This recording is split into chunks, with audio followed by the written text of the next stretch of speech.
Hello everyone, Chapter 1 Crop Production and Management. Today's topic is Agricultural Implement Part 2. Before showing the seed, it is necessary to break soil clumps to get better yield. अगर हमें बीज को बोना है तो उससे पहले जो सॉइल के क्लम्प्स होते हैं उनको ब्रेक करना चाहिए जिससे हमें बेटर यील्ड प्राप्त हो सके. This is done with the help of various tools. ये प्रोसेस हम कई तरह की टूल्स के द्वारा कंप्लीट कर सकते हैं. टूल्स हो जाएंगे आपके प्लोज, हो और कल्टीवेटर. इन तीनों इम्प्लीमेंट्स के द्वारा आप सॉइल को बीज बोने से पहले रेडी कर सकते हैं. सबसे फर्स्ट इसी के अंदर हम देखते हैं प्लोज. This is being used since ancient time for tilling the soil, adding fertilizer to the crop, removing the weeds and turning the soil. पुराने समय से ही इस प्लोज का यूज़ करते हुए आ रहे हैं सॉइल को टिलिंग करने के लिए या प्लोइंग करने के लिए. साथ ही फर्टिलाइज़र जो है क्रॉप्स में एडिंग करने के लिए, रिमूव वीड्स जो एक्स्ट्रा प्लांट्स होते हैं उन्हें रिमूव करने के लिए इसका यूज़ करते हैं. This is made up of wood and drawn by the pair of bull और other animal like horse and camel. ये जो प्रोसेस जो टूल्स है वो बना होता है वुड का बना होता है और इसे डाला जाता है एक पेयर ऑफ बुल के ऊपर या फिर किसी अदर एनिमल जैसे हॉर्स और कैमल का भी यूज़ करते हैं.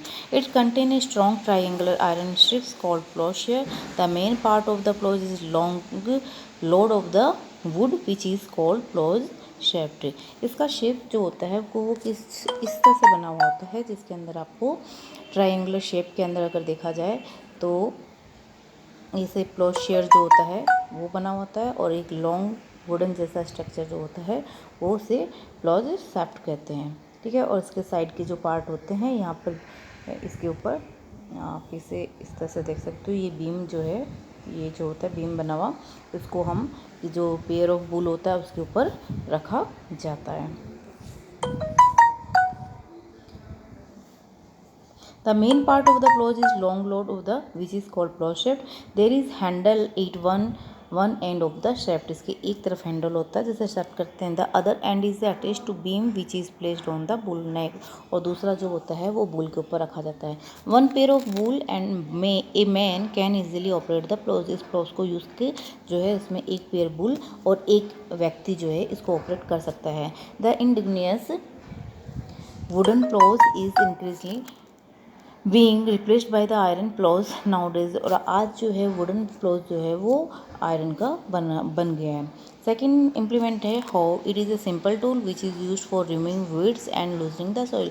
ये भी एक तरह का सिंपल टूल है जिसे वीड्स को रिमूव करने के लिए और साथ ही सॉइल को लूज़ करने के लिए यूज़ करते हैं. It has a long road of would और आयरन. एक लंबी वुड और आयरन की बनी हुई रोड होती है. Strong broad band plate iron is fixed at the one of the end. इसके एक सिरे के ऊपर आयरन की बनी हुई स्ट्रॉन्ग और ब्रॉड बैंड प्लेट जो होती से जुड़ी हुई होती है. वर्क लाइक ए ब्लेड जो ब्लेड की जिससे वर्क करती है. It is pulled by the animal. यह भी एनिमल के द्वारा ही पुल की जाती है. थर्ड जो है हमारा cultivator. Now A days ploughing is done by tractor driven cultivator.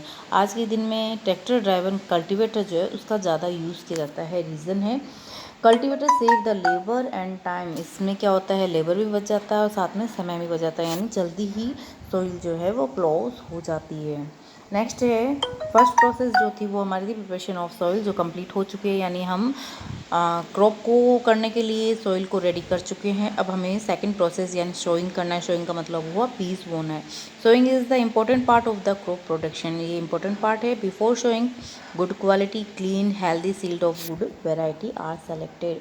अगर आपको बीज को बोना है तो शीट्स जो है वो गुड क्वालिटी के होने चाहिए, क्लीन होने चाहिए. हेल्दी शीट्स जो होते हैं वो उन्हें यूज़ करना चाहिए ताकि आपको गिव यील्ड हाई यील्ड जिससे आपको अधिक मात्रा में क्या प्राप्त हो सके फसल जो है प्राप्त हो सके. उसके बाद में नेक्स्ट आपको थोड़ा सा बता रखा है.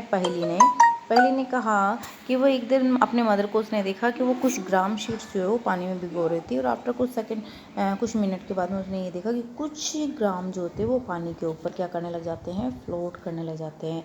तो वो शॉक्ड है कि ऐसा क्यों हुआ कि कुछ ही ग्राम जो है वो वाटर के ऊपर फ्लोट क्यों करने लगे.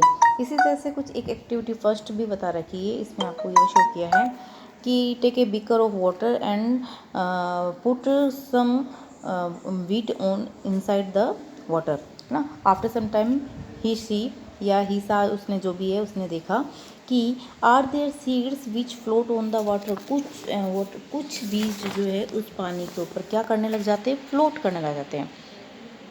वुड दोज बी लाइटर और heavier than those which sink. तो पहले आप ये बताओगे कि कौन से बीज जो होंगे लाइटर वाले या हैवियर वाले पानी के ऊपर पानी में सिंक करेंगे। तो ऑफ कोर्स हैवी जो होंगे वो वाटर में क्या करेंगे, सिंक होंगे, और जो लाइटर सीड होंगे वो क्या करेंगे, ऊपर फ्लोट होंगे। Why would they B lighter. तो अब सेकंड क्वेश्चन ये बनता है कि कुछ जो ग्राम थे, कुछ सीड जो है वो लाइटर क्यों हैं। इसका रीज़न है damaged sheets become hollow are the lighter they float on the water। जो बीज डैमेज होते हैं, ख़राब होते हैं, वो होलो होते हैं, कटे फटे होते हैं, वो होलो होते हैं। होलो होने की वजह से वो लाइटर होंगे, और लाइटर होने की वजह से वो वाटर के ऊपर क्या करने लग जाते हैं, फ्लोट करने लग जाते हैं। This is a good method of separating good healthy seed from the damage seed. ये एक अच्छी प्रोसेस है जिसके द्वारा आप अच्छे हेल्दी सीड और डैमेज सीड को अलग कर सकते हो, सेपरेट कर सकते हो। Before sowing one of the important task it is to know about the tool use for sowing seeds. अब हमें ये जानना ज़रूरी है कि बीजों को बोने के लिए कौन से टूल्स को यूज़ करना है। तो इसके अंदर आपको फर्स्ट है ट्रेडिशनल टूल। जो ट्रेडिशनल टूल्स का मीन्स हुआ कि जो पहले से यूज़ करते आ रहे हैं। The tool use traditional for showing seed is A shape like the funnel. वो किसके शेप का बना होता है, फनल। ये जो आपको यहाँ पे भी नज़र डायग्राम में आती है, यानी कीप जैसे आकार की बनी हुई, फनल लाइक ये कीप जैसे आकार की बनी हुई होती है। इसके अंदर क्या डाले जाते हैं, शीट्स डाल दी जाते हैं, और ये शीट्स जो होते हैं वो बाद में सॉइल में चले जाते हैं।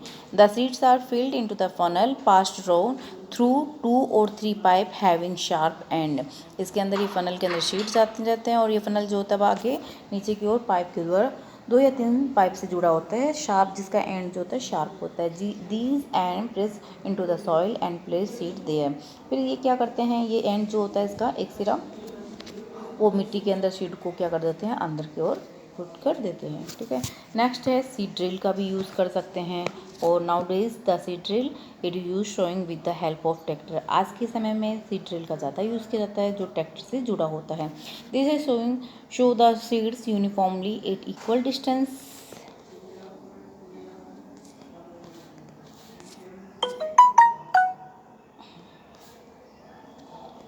सीड ड्रिल जो है this is show seed uniformly in equal distance and depth.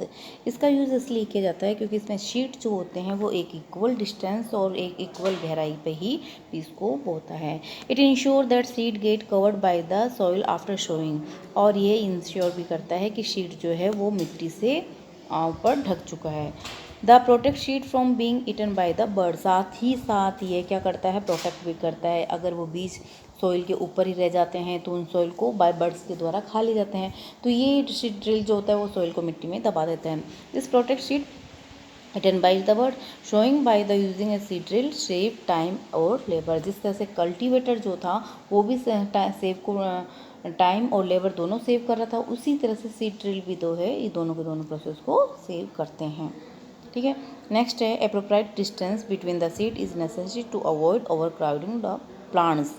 जो आप हम बीज को शो करते हैं तो शो करते समय हम ये देखते हैं कि बीजों के बीच में बिटवीन जो है एक एप्रोप्राइट डिस्टेंस जो होती है वो होनी चाहिए। क्यों होनी चाहिए, क्योंकि ताकि उनके बीज जो है ओवर क्राउडिंग नहीं हो। यानी अगर आप एक ही जगह पे बीज डालोगे तो सारे प्लांट जो होंगे वो एक जगह पर ही लग जाएंगे, तो ऐसा नहीं होना चाहिए। इस वजह से इनके बिटवीन जो होती है वो डिस्टेंस रखी जाती है।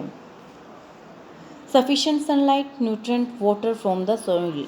इसी के साथ साथ में वाटर को जो शीड आपने लगाए हैं वो शीड को अप्रोप्राइट डिस्टेंस पे लगाने की वजह से प्लांट जो है, प्लांट को क्या मिल जाती है, प्लांट को अप्रोप्राइट जो डिस्टेंस है, जो भी न्यूट्रिशन वगैरह है, सनलाइट न्यूट्रिएंट वाटर जो है सोइल से प्राप्त होता है। At time a few plant may have to remove to prevent over crowding. और एक समय ऐसा होता है कि कई बार जब ओवर क्राउडिंग हो जाती है तो उसमें से कुछ प्लांट्स को वहाँ से हटा दिया जाता है। नेक्स्ट प्रोसेस है हमारी एडिंग मैन्यूर और फर्टिलाइजर, जिसे हम नेक्स्ट वीडियो में रीड करने वाले हैं। ओके।